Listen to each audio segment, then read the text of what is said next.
Euzu billahi mineşşeytanirracim. Bismillahirrahmanirrahim. Elhamdülillahi rabbil alamin. Ve la akibatu lil muttaqin ve la udvana illa ala'z zalimin. Ves salatu vesselamu ala nebiyyina Muhammedin ve ala alihi ve sahbihi ve tabi'in. Rabbi şrah li sadri ve yessir li emri ve hlul ukdeten min lisani yefqahu qawli, amma ba'd. Deməli biz ən son danışdıq, dedik ki, Peyğəmbər sallallahu aleyhi və səlləm əshabının bir qismini göndərdi Mədinədə. Artıq orada dəvət çalışmaları başlamışdı. Və Musab radiyallahu anhu həmin o dəvət çalışmalarının önündə olan insanları orada dəvət edən və Mədinə haqqında Peyğəmbər sallallahu aleyhi və səlləmə xəbər gətirəcək olan kimsə idi. Və aleyhissalatu və səlləm dedi ki, nə etdi? Musabı ora göndərdi. Və lakin Peyğəmbər sallallahu aleyhi və səlləm ondan öncə Həbəşistana bir qrup sahabə göndərmişdi. Onlar orada əmin-amanlıqda yaşasın, onlara bir işgəncəyə məruz qalmasınlar. Və lakin dedi ki, Peyğəmbər sallallahu aleyhi və səlləm özü ora hicrət etmədi. Səbəb olaraq dedi ki, çünki Peyğəmbər sallallahu aleyhi və səlləmin ağlında olan, qurmuş olduğu, planlamış olduğu şey başqa bir şeydi. O da Mədinə İslam dövlətini qurmaq idi. Və bunun üçün Musab radiyallahu anh onu təyin etmişdi. Və sonra dedi ki, Musabı seçdiyi zaman digər sahabələrin heç birisinin nəfsinə ağır gəlmədi. Çünki onların qayəsi, məqsədi Allahın rızası idi. Heç kimsə demədi ki, Əbu Bakır var, Ömər var, niyə məhz Musab belə bir izzətli, belə bir şərəfli işin təməllərini atmağa gedir? Gənc bir sahabədir. Heç kimsə buna etiraz etmədi. Onlar Allah Rasulü sallallahu aleyhi və səlləmin təyin etmiş olduğu şeyə rıza göstərdilər. Və həqiqətən də ki, Peyğəmbər sallallahu aleyhi və səlləm bir şeyi təyin edibsə, deməli, xeyir olan da həqiqətən də elə ondadır. Və sonra Musab radiyallahu anhu gəlir, Peyğəmbər sallallahu aleyhi və səlləmə Mədinə haqqında gözəl xəbərləri verir. Artıq ora hazırdır, artıq təməllər atılıb, artıq hicrət etmə dönəmidir. Və bu əsnada sahabələr artıq hicrət etməyə başlayırlar. Və hicrət edilən əsnada sahabələrin hər biri eyni imtihana məruz qalmır. Məsələn, bunlardan Ummu Sələmə ilə Əbu Sələmə yola çıxırlar. Və hicrət etdikləri əsnada Ummu Sələmənin ailəsi, hansı ki, Ummu Sələmə iləridə Peyğəmbər sallallahu aleyhi və səlləmin yoldaşlarından olacaq və möminlərin analarından olacaq. Həmin o Ummu Sələmə ilə Əbu Sələmə yola çıxdıqda, Ummu Sələmənin ailəsi qızını saxlayır. Vallahi deyir, biz qızımızı səninlə göndərmərik deyir. Yəni, nə halın varsa get, gör, amma mən qızımı sənə verməyəcəm deyir, qızlarına əngəl olurlar. Bunu bilən, eşidən Əbu Sələmənin ailəsi də gəlirlər, nəvələrinə də qoyurlar. Yəni, madəm sən qızı göndərmədin, biz də öz nəvəmizi sizin yanınızda saxlamayacaq deyir və nəvələrinə də əl qoyurlar və Ummu Sələmə radiyallahu anhə tam bir ilə yaxın bir müddət göz yaşı axıdır. Yəni, əri yox, əri getdi, hicrətinə davam etdi, övladını da əlindən aldılar. Tam bir il müddətində göz yaşı axıdır, çıxır müşriklərə, sərhəd yerdə müşriklərə bəddua edir.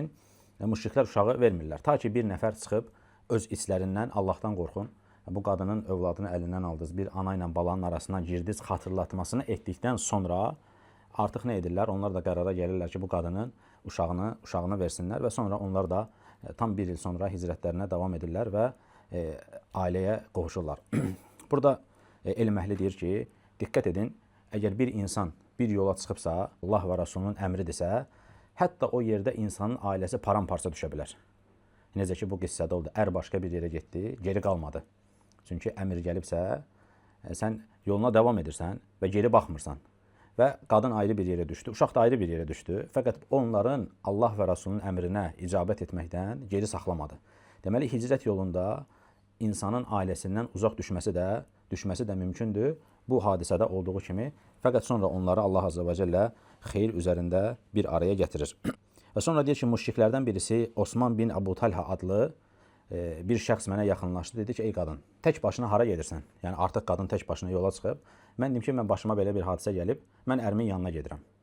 Və deyir, o mənə dedi ki, gəl əyləş dedi mənim miniyimin üzərində, mən səni aparacam dedi. Və deyir, vallahi deyir, ta gedib o məni məkana, yəni yoldaşının yanına çatdırana qədər ondan deyir, bir dənə deyir, yanlış əməl görmədim deyir. Yəni, onu göstərir ki, o vaxtın müşrikləri belə, əgər bu sənin millətindəndirsə, bu sənin qadınındırsa, sənin, yəni belə deyək də, sənə muntasib olan birisidirsə, bir, onu tək başına getməsinə rıza göstərmir ki, sən tək başına gedə bilməsən, mən səni aparacam deyir və yolda da ona heç bir xəyanət etmir. Və sonra başqa hicrət edənlərdən Suheyb Ər-Rumi adlı sahabədir. Hansı ki, o Məkkəli deyildi. Başqa bir yerdən gəlmişdi. Məkkədə yaxşı bir qazanc əldə etmişdi. Hicrət edəcəyi əsnada müşriklər onun önünü kəsirlər. Deyirlər ki, vallahi sən başqa bir diyardan gəldin. Bizim yerin yağını, suyunu istifadə elədin. İndi də gedirsən. Yəni bu qədər malla, mülklə Muhammedə gedirsən. Onda sahabə deyir ki, vallahi mən sizinlə deyir savaşacaq olsam, bilirsiniz ki, sizinlə savaşaram. Yəni bundan da geri durmaram. Fəqət deyir mənim məqsədim, mənim qayəm Allahın Rəsuluna qovuşmaqdır deyir. Əgər sizin dərdiniz deyir, mənim əldə etmiş olduğum mal mülkdürsə, mən bunu Məkkədə qazanmışam, hamısını sizə verirəm, özüm də heç bir şey istəmirəm deyir. Hamısını sizə təhvil verim və mən Allahın Rəsuluna Muhammedə doğru gedim. Adamlar öz aralarında istişarə etdikdən sonra razılığa gəlirlər ki, razılaşaq. Yəni bunun canını almaqdansa, problem çıxarmaqdansa, buna əsir götürməkdənsə malını götürək, onu da sərbəst buraxaq və onda Peyğəmbər sallallahu aleyhi və səlləm o sahabə haqqında deyir ki, hələ o gəlib çatmamışdı. Deyir ki, Suheybin deyir ticarəti karlı çıxdı. Suheybin ticarəti karlı çıxdı və Suheybin ticarəti karlı çıxdı deyir aleyhissalatu vesselam. Və üçüncü hicrət edən sahabələrdən Ömər radiyallahu anhu. Ömər radiyallahu anhu çıxır Məkkənin önünə və deyir ki, kim deyir əgər yoldaşını dul, uşağını yetim, ticarətini yarımçıq qoymaq istəyirsə, çıxsın deyir mənim qarşıma deyir. Bilin ki, deyir mən hicrət edirəm. İnsanlarla halallaşır, ticarətini saxlayır və açıq şəkildə bəyanını eləyir və hicrətinə iki dostu ilə bərabər, iki uşaqlıq dostu ilə bərabər Ömər radiyallahu anhu hicrət edir. Yolda Əbu Cəhil gəlir onlara yetişir. Deyir ki, sənin yanında olan bu şəxsi deyir biz götürəcəyik. Çünki deyir onun atası, onun anası vəd verib ki, o uşaq geri gəlməsə, saçıma bit düşənə qədər çinməyəcəm. Ta deyir ölənə qədər su içməyəcəm və günəşin altından da əsla kölgəliyə çəkilməyəcəm. Onda sahabə deyir ki, ey Ömər deyir, izin ver deyir mən qayıdım. Həm anamı razı salım, həm də deyir mənim geridə biraz malım, mülküm qalıb, onları da götürərəm, onlarla bərabər gələrəm. Onda Ömər radiyallahu anhu deyir ki, əgər deyir məsələ anandırsa, bil ki deyir ananın deyir başına bit düşəndə çiməcək, susuzlasa su içəcək. Əgər deyir kölgəyə ehtiyacı olsa da kölgəyə çəkiləcəkdir. Əgər mal mülküsə deyir, bilirsən ki deyir mən zəngin birisiyəm. Nə qədər malın mülkün varsa yarısı sənin olsun deyir. Amma geri getmə deyir. Onda sahabə deyir ki mən geri getmək istəyirəm. Ta anamı razı salın və malı mülkü də götürün və Əbu Cəhillə geri gəlməyə qərarına gəlir. Ömər radiyallahu anhu deyir ki onda belə eləyək. Mənim dəvəm deyir sənin dəvəndən daha üstündür. Dəvəmi sənə verim. Birdən bunlar sənə yolda hilə etsələr, mənim dəvəmə minər və mənə surətlə yetişərsən deyir Ömər radiyallahu anhu. Sahabə razılaşır. Əbu Cəhillə bərabər geri dönmə yoluna çıxırlar. Əbu Cəhil yolda buna hilə edir və sonra Əbu Cəhil və onun ətrafında olanlar onun əlini qolunu bağlayırlar və həmin sahabə uzun illər əsarətdə qalır. Elm əhli deyir ki, burada insanın alması gerəkən dərslərdən birisi istişarə üzərində hərəkət etmək. İstişarə üzərində, xüsusən də istişarə etmiş olduğun kimsə, işin əhli olan bir kimsədirsə, təcrübə sahibi, Ömər kimi bir kimsədirsə, sənə tövsiyə edirsə, mütləq o tövsiyəyə əməl etmək və o duyğu şeylərinə getməmək lazımdır. Əgər istişarə etdin, istişarənin sonucu ilə əməl edirsən və o hissi gələn şeylər ki var, ana istəyi, mal mülk istəyi və s. Həmçinin elm əhlidir ki, insan hicrət etdiyi zaman mütləqdir ağlında olan çox şeyləri bitirməsi gərəkir. Əgər bir insanın geridə qoyduğu malı varsa, bir insanın geridə qoymuş olduğu bir ailəsi varsa, mütləq ağlının bir nöqtəsində hər zaman o dönüb dolaşacaq. Ona görə hicrət edən bir insanın geridə olan hər bir şeyi öz beynində nə etməsi gərəkir, bitirməsi gərəkir ki, ta ki bundan dolayı sıxıntı həmin insana gəlməsin. Və burada alınacaq ibrət odur ki, diqqət etdiksə, fərqli sahabələr hicrət edirlər və hər birinin də fərqli imtihanı var. Təsəvvür edin ki, Ömər izzətlə gedir, qılıncını çəkir, kim qarşıma çıxıb deyir, zövzəsini dul, uşağını yetim qoymaq istəyirsə, çıxsın qarşıma, işini yarıda buraxmaq istəyən qarşıma çıxsın. Bir sahabə hicrət edir, ailəsi paramparça düşür. Başqa bir sahabə hicrət edir, başına işgəncə gəlir, başına əsir düşür. Və burada elm əhli deyir ki, diqqət edin, heç bir sahabə digər sahabəni fərqli şeylə ittiham eləmədilər. Biz bunu başqa digər dərslərdə də keçmişdik. Onların heç birisi demədilər ki, niyə mən işgəncəyə məruz qalıram, amma Ömər qılıncını çəkir, göydə qılıncı ilə gedir. Niyə filan sahabə ailəsi paramparça olur, amma Allah Rasulü aleyhissalatu vesselam gizlin hicrət edir və yaxud da başqa birisi. Heç biri bu şəkildə bir danışıq içərisinə getmirlər. Tək etdikləri şey Bu hicret bizə vacib edildi, yoxsa fərz edildi, yoxsa fərz edildi. Bizim üzərimizə düşən şey nədir? Bu işin içərisindən üzü ağ çıxmaqdır, yoxsa yox? Necə ki, bundan öncə Məkkədə başlarına imtihan gələndə heç birisi demirdi ki, mən əsirlik altındayam, niyə Əbu Bakır ticarətlə məşğuldur? Eləcə də hicrət etdikləri vaxtda başlarına bir imtihan gələndə heç birisinin gözü bir-birinin üzərində deyil. Deməli, ta Məkkə dönəmindən Allah Resulü sallallahu aleyhi və səlləmi yetişdirmiş olduğu əshab başlarına imtihan gələndə də əsla və əsla başqa insanlara baxmırlar. Mən necə eləməliyəm ki, bu imtihandan üzü ağ çıxım? Mən necə eləməliyəm ki, bu Allahın mənə əmr etmiş olduğu işin içərisindən üzü ağ çıxım? Amma kəsinliklə və kəsinliklə başqa digər insanları ittiham etmirlər ki, niyə görə o rahat hicrət etdi, niyə görə bu imtihana məruz qaldı, niyə onun ailəsi paramparça düşdü və s. Heç kimsənin gözü bir-birinin üzərində deyil. Burada başqa bir sual çıxır.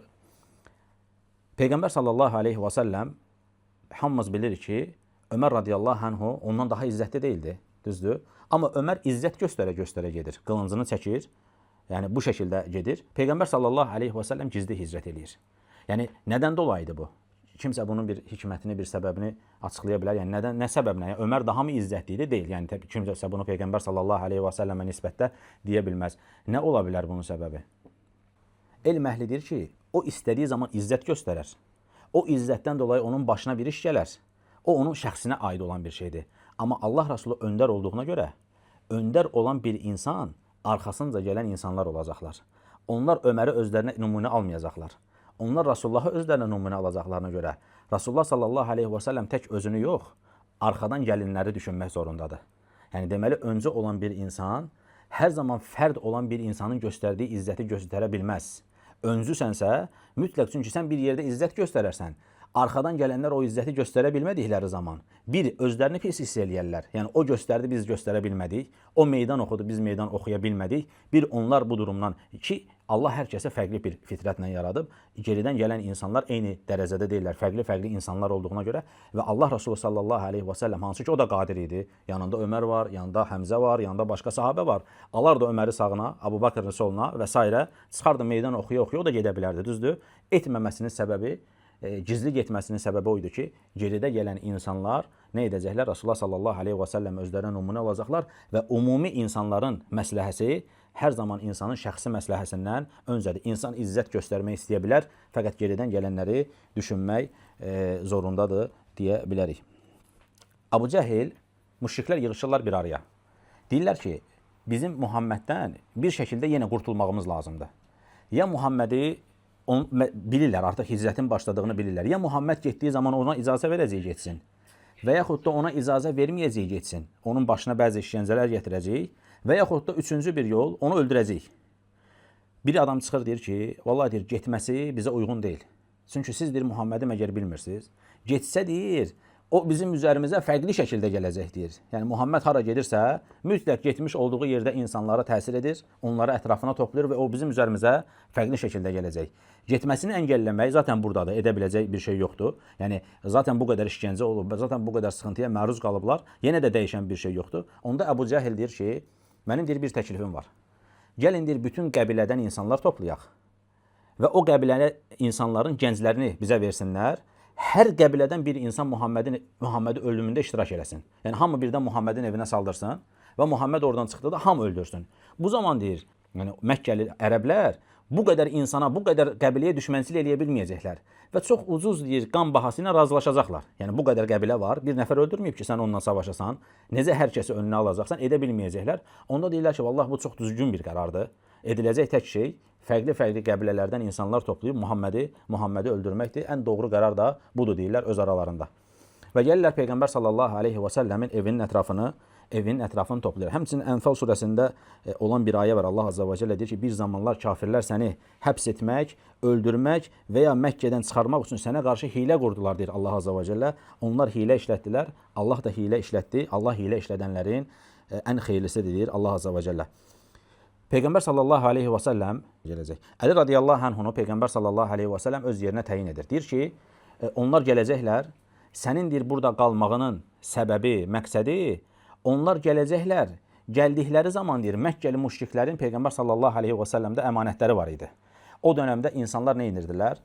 Hətta biri səndən düşmən olsa belə, sənin onun malına zərər verməyəcəyini düşünürsə, malını gətirir, ona əmanət edir. Vələv ki, səndən bir problemi olsa da, bilir ki, bu insanların malına zərər vurmaz. Bu insanların malına xəyanət etməz. Mallarını o insanlara əmanət edirdilər və ən güvəndikləri insan da Muhammed sallallahu aleyhi və səlləm idi. Onunla düşmən olmaqlarına rəğmən, onu sehirbazlıqda, kahinlikdə, dəllikdə ittiham etməklərinə rəğmən gətirib mallarına nə edirdilər? Allah Rasulü sallallahu aleyhi və səlləmə təhvil verirdilər. Və Peyğəmbər sallallahu aleyhi və səlləm deyir ki, ey Əli, onlar gəldikləri zaman onların mallarını onlara geri qaytararsan. Və elm əhli deyir ki, diqqət edin, Peyğəmbər sallallahu aleyhi və səlləm belə bir şey də edə bilərdi. Onların mallarına əl qoyardı və hicrət edərdi o mallarla bərabər. Ta ki, geridə gələn əshab ki var, hicrət edəcəklər, kimin malına əl qoyardılarsa, aleyhissalatu və səlləm o maldan götürərdi. Məsələn, 10 dənə mal var, 7-sini Məkkəli müşriklər əl qoydular. Və Peyğəmbər sallallahu aleyhi və səlləm o 7 malı götürərdi, 3 malı onlara geri qaytarardı ki, şəriət buna izin verib. Əgər bir adam sənin malını qəsb edibsə, zülm edibsə, başqa bir yerdən onun malını götürüb, onu nə edirsən, öz haqqın olanı alırsan, öz haqqın olmayan şeyi isə geri ona qaytarırsan. Fəqət diqqət edin deyir, Peyğəmbər sallallahu aleyhi və səlləm bu addımı atmadı. Atmamağının səbəbi nə idi? Çünki onlar deyəcəkdilər ki, Muhammed və əshabı oğurluq elədi, Məkkədən qaçdı. Və aleyhissalatu və səlləm dəvətin məsləhəti onun şəxsi və əshabının məsləhətindən daha ön plandaydı. Yəni, çünki bu dəvətə zərər gələcəkdi. Onlar Muhammedi və əshabını oğurluqda ittiham eləyəcəkdilər. Artıq bu söz çıxdıqdan sonra da sən hara gedirsənsə get, nə izah eləmək istəyirsənsə də elə, nə olmayacaqdı. O geridə qalan bir şeyi düzəltmək çətin olacaqdı və ona görə Peyğəmbər sallallahu aleyhi və səlləm bunu etmədi. Və həmçinin aleyhissalatu və səlləm elm əhli deyir ki, savaşmadığı heç kimsənin malına əl qoymadı. Yəni Peyğəmbər sallallahu aleyhi və səlləm heç bir zaman savaşmadığı kimsələrin malına əl uzatmayıb. Nə zaman onlarla onların malı halal edilib müsəlmanlara, o zaman ki onlar savaşıblar. Onlar ki bir-birlərinə qılınc çəkiblər, o zaman. Amma ondan başqa bir yerdə Peyğəmbər sallallahu aleyhi və səlləm əsla və əsla insanların malına əl uzatmayıb. Həmçinin burada başqa bir fayda da var. Bu günləri din adına oğurluq edən insanlar ki var, onun bunun dükanında, onun bunun malında, onun bunun evində, burada bu insanlar üçün də ibrət var ki, Peyğəmbər sallallahu aleyhi və səlləm, diqqət edin, hicrət eləyəcək. Əshabı zülmə məruz qalıb. Aleyhissalatu və sələmlə savaşıblar. Aleyhissalatu və sələmin bütün əshabına, hətta ailələrinə zülm ediblər. Onların belə malına aleyhissalatu və sələm əl qoymur. Hətta onlar Peyğəmbərin sallallahu aleyhi və sələmin əshabının malına əl qoyduqları halda. Deməli, insanın bu şeydən, bu hadisədən alması gerəkən ən birinci ibrət, kafir də olsa bir insan, onun malına toxuna bilməzsən, ta ki onunla savaş içərisində olmadığın müddətcə. Həmçinin burada alınacaq başqa bir görünən, daha doğrusu nümunə odur ki, Əli radiyallahu anhu elə bir kişi olub ki, ona deyəndə ki, sən mənim yerimdə uzanacaqsan, bu nə deməkdir? Sən ölüm yatağına uzanacaqsan. Öldürmə riski var. Yəni, insanlar gəlirlər səni öldürməyə. Əli radiyallahu anhu zərrə qədər tərəddüd etmir. Demir ki, Allah Rasulü, mənim bu qədər necə olacaq ki, yəni başqası yoxdur, yəni. Təsəvvür elə insanın, yəni özünü həqiqətən necə Allah Azza və Cəllə deyir ki, həqiqətən Peyğəmbər möminləri onların nəfslərindən daha əzizdir. Yəni həqiqətən baxırsan ki, Əli radiyallahu anhu öz nəfsindən daha çox sevir Rasulullah sallallahu aleyhi və səlləmi və tərəddüd etmədən onun paltarını, onun libasını geyinir və onun yerinə uzanır. Peyğəmbər sallallahu aleyhi və səlləm gəlir Əbu Bakr radiyallahu anhun yanına. Deyir ki, Əbu Bakr, Allah Azza və Cəllə mənə hicrət üçün izin verdi. Allah Azza və Cəllə hicrət üçün izin verdi. Əbu Bakr radiyallahu anhu deyir ki, Allah Rasulü, mənə də, diqqət edin suala, yəni mənə də, yəni səfər elə bir səfərdir ki, bütün müşriklər sənin arxanca gəlirlər ki, səni öldürsünlər.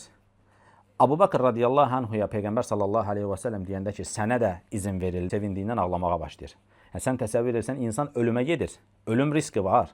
Fəqət yanında Rasulullah sallallahu aleyhi və səlləm var deyə sevindiyindən insan göz yaşı axıdır.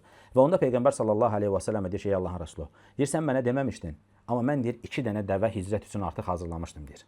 Elm əhli deyir ki, əgər bir insan niyyətində səmimidirsə, niyyətində ixlaslıdırsa, ona bir şey demədən öncə o artıq ortama baxdığı zaman, ortamın pozulduğunu gördüyü zaman, hicrət üçün səmimi olan insanlar artıq hazırlıqlarına başlayırlar. Yəni, Əbu Bakr radiyallahu anhuya Peyğəmbər sallallahu aleyhi və səlləm deməyib ki, ey Əbu Bakr 2 dənə dəvə hazırla, ey Əbu Bakr filan işi gör. Amma Əbu Bakr radiyallahu anhu artıq beynində bütün işləri bitirib, dəvəsini də hazırlayıb, Rasulullaha da dəvə hazırlayıb və artıq hicrət üçün hazır bir vəziyyətdədir.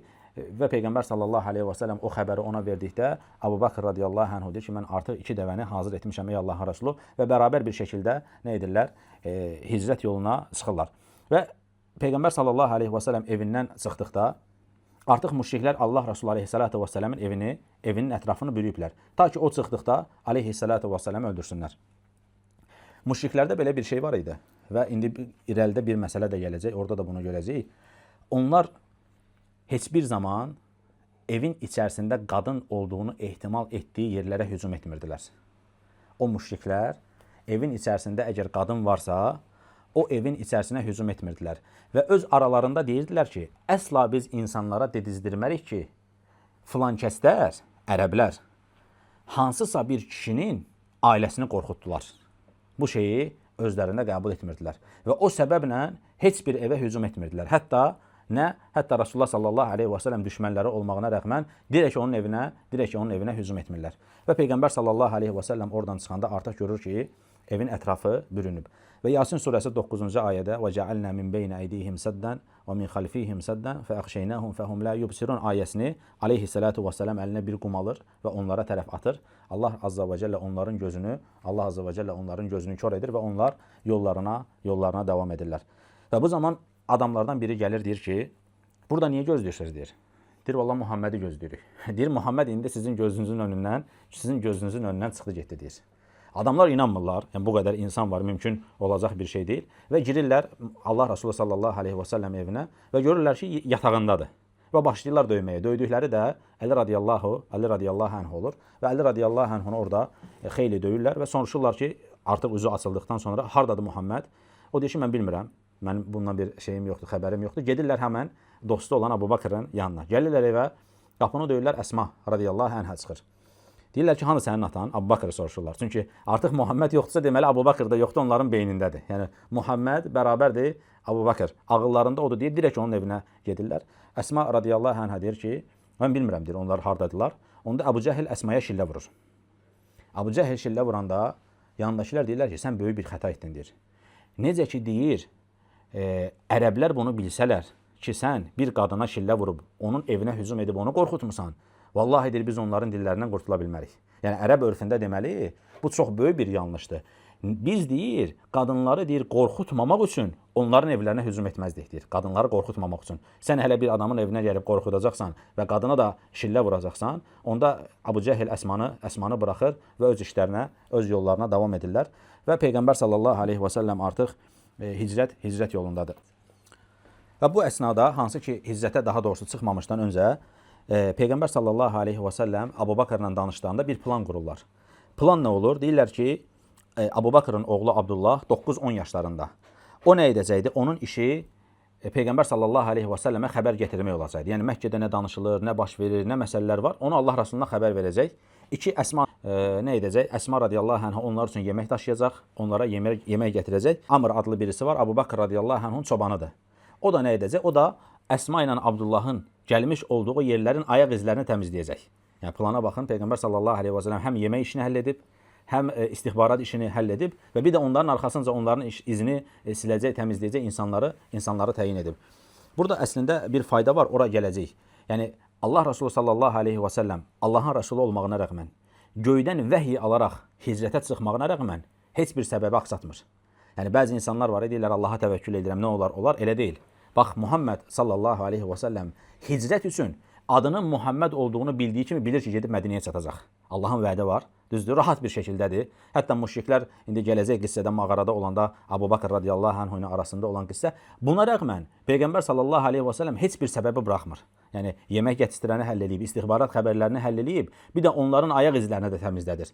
Yəni halbuki deyə bilər, demək, Allaha təvəkkül etmişəm, zaten Allah məni qoruyacaq, Allah məni çatdıracaq, amma Peyğəmbər sallallahu aleyhi və səlləm nə etmir? Heç bir səbəbi buraxmır. Ona görə alimlər deyirlər ki, kim təvəkkül edib, lakin səbəbləri tərk etsə, o Rasulullah sallallahu aleyhi və səlləmin yolundan çıxmışdı. Ona görə bizə düşən şey, təvəkkül etdim, nə olar yox, təvəkkül edəcəksən və onu bir səbəbə bağlayacaqsan. Çünki Allah azza və cəllə bu dünyada olan hər bir şeyi nə etmişdir? Səbəblərə bağlamışdır. Və Peyğəmbər sallallahu aleyhi və səlləm artıq Mədinə yoluna yox, yəni Mədinənin yolu deyək ki, buradandır. Allah Resulü sallallahu aleyhi və səlləm tam zid bir yoldan yola çıxır.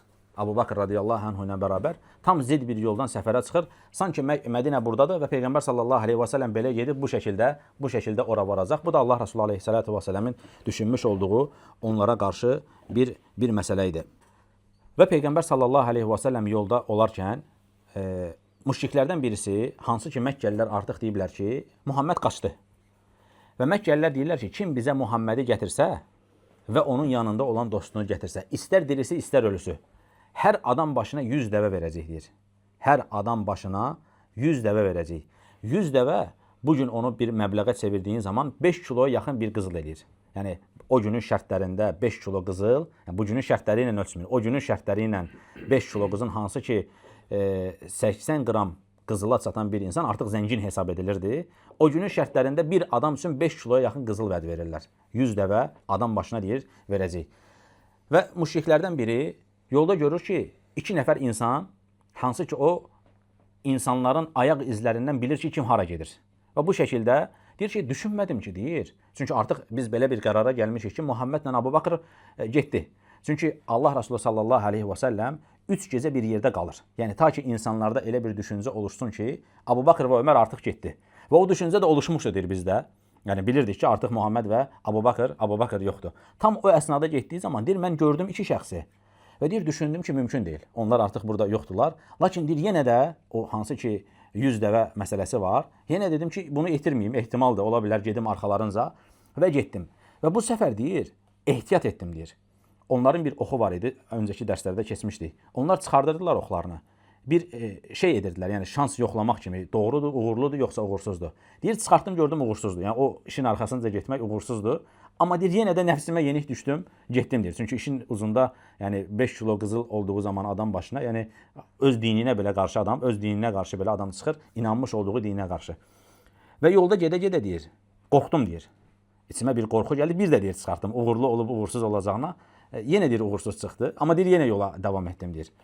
Tam deyir gəlib onlara çatacağım əsnada dəvəmin deyir ayaqları çökdü.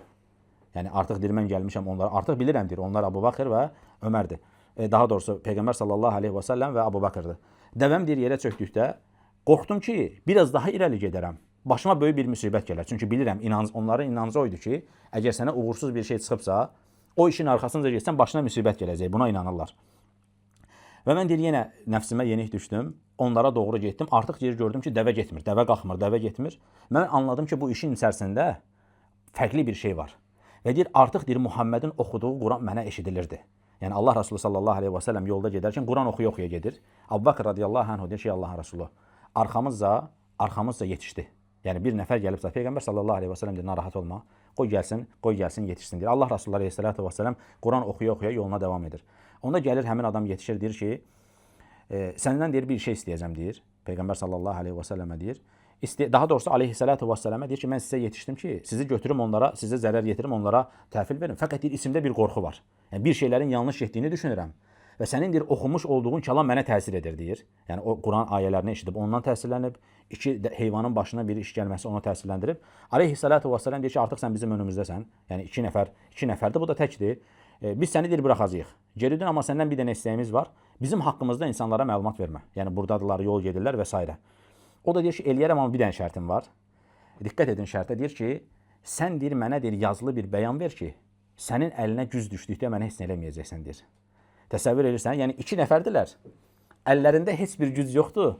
Artıq bu qənaətə gəlib ki, bu cür qorunan bir insan mütləq geri gələcək və şiddətli şəkildə gələcək deyir. 2 nəfərdən olan qorxuya bax. Bu adam nədir bu adamın dərdi? Deməli, İslamın insana vermiş olduğu bir güc var və hələ bu Muhammeddirsə, sallallahu aleyhi və səlləmdirsə, Allah tərəfindən dəstəklənən bir kimsədirsə, ehtiyat edir, o zaman bir əman bəlgəsi alır və Peyğəmbər sallallahu aleyhi və səlləm də ona o bəlgəni verir və adam geri qayıdır və deyir ki, həqiqətən də vədində doğru olur.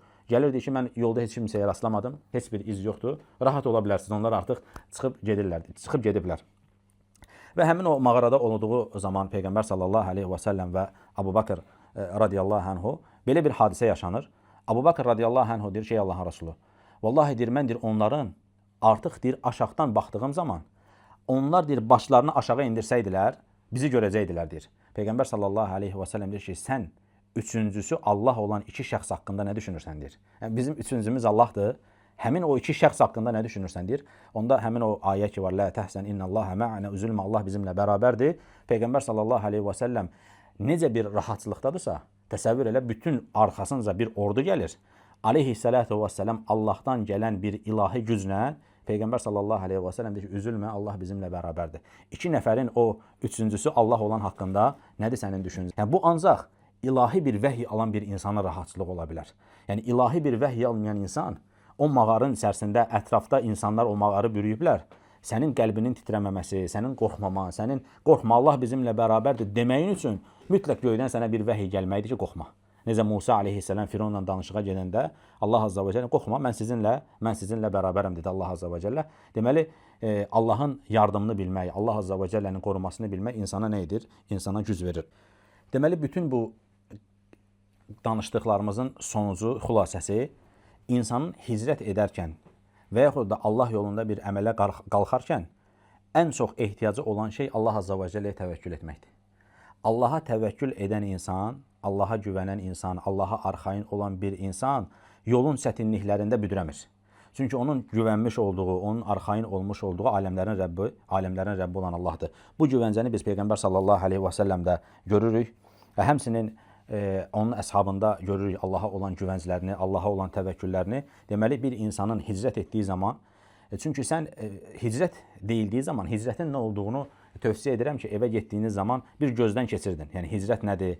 Hicrət necə olur? Hicrət tam olaraq nə deməkdir? Bunu bir gözdən keçirdin və baxın ki, o hicrətin necə bir məşəqqəti var, o hicrətin necə bir çətinliyi var. İnsanlar uzun illər yaşamış olduqları, geridə malları olan, ailələri olan, anası olan, atası olan hər bir şeyi geridə buraxırlar və Rasulullah sallallahu aleyhi və səlləm onlara sadəcə bir yerdə, bir bəldədə məskən qurduqlarına dair aleyhissalatu və sələmin xəbəri ilə hələ ora getdikləri zaman nə olacaq tam bilmirlər. Bu qədər malı mülkü buraxıblar. Həmin o sahabə ki var idi, müşriklər önünü kəsmişdilər. Qazanmış olduğu o günə qədər A'dan Z'yə hər bir şeyi gözünü qırpmadan verir ta ki Muhammedə sallallahu aleyhi və səlləmə yetişməkdən dolayı və bütün bu şeylər göstərir ki, onlar təvəkkül əhli idilər. Onlar hara getdiklərini, nə üçün getdiklərini bilirdilər və alacağımız ibrətlərdən həmsinin təvqid edəcək olsaq, insan hicrət yoluna çıxdığı zaman dedik ki, geridə olan bütün beynində olan düşüncələri, onu narahat edəcək olan, onun ayağına bir bağ olacaq şeyləri insan qırması və ondan sonra yola çıxması gərəkir. Həmsinin əsas məqamlardan birisi də hətta Muhammed sallallahu aleyhi və səlləm belə səbəblərdən yapışmışdı. İnsan mütləq səbəblərdən yapışmalıdır. Yəni, mən Allaha təvəkkül etdim, nə olar? Olar, belə bir şey yoxdur. Allah Rasulü sallallahu aleyhi və səlləmdə olan rahatçılığa bax. Qorxma deyir, Allah bizimlə bərabərdir. Sən iki şəxsin üçüncüsü Allah olan haqqında nə düşünürsən deyir. Arxasınca adam gəlir onları zərər vurmaq üçün qorxma deyir, qoy gəlsin. Rahatdır, bilir ki, gedib Mədinəyə çatacaq. Allahın vədi var, Allah onu qoruyacaq. Amma bu qədər səbəblərdən nə edir? Rasulullah sallallahu aleyhi və səlləm yapışır. Deməli, səbəblərdən yapışacağıq. Həmçinin alacağımız mühüm dərslərdən birisi də budur ki, dedik ki, əshabın başına gələn fərqli imtihanlar var idi, lakin onlar heç birisi bir-birlərini ittiham etmədilər ki, niyə biri rahat hicrət elədi, biri çətin hicrət elədi, biri açıq getdi, biri gizli getdi. Belə bir dərdləri yoxdur. Tək dərdləri özləridir. Mən Allahın mənə əmr etmiş olduğu bu şeyi yerinə yetirə biləcəm, yoxsa yox. Mən Allahın mənə əmr etmiş olduğu bu şeyin içərisindən üzü ağ çıxa biləcəm, yoxsa yox. İnsan öz dəftərinə odaqlandığı zaman, öz dəftərinə yönəldiyi zaman digər insanları tərk edir. Tək qayəsi, məqsədi Allah və Rasulunu razı etmək olur deyə bilərik. Bugünkü bununla bağlı alacağımız dərslər, danışacaqlarımız bu qədər. Allahdan istəyirəm ki, Allah bizə eşidib faydalan qullardan etsin. Və axiru davanən elhamdülillahi rabbil.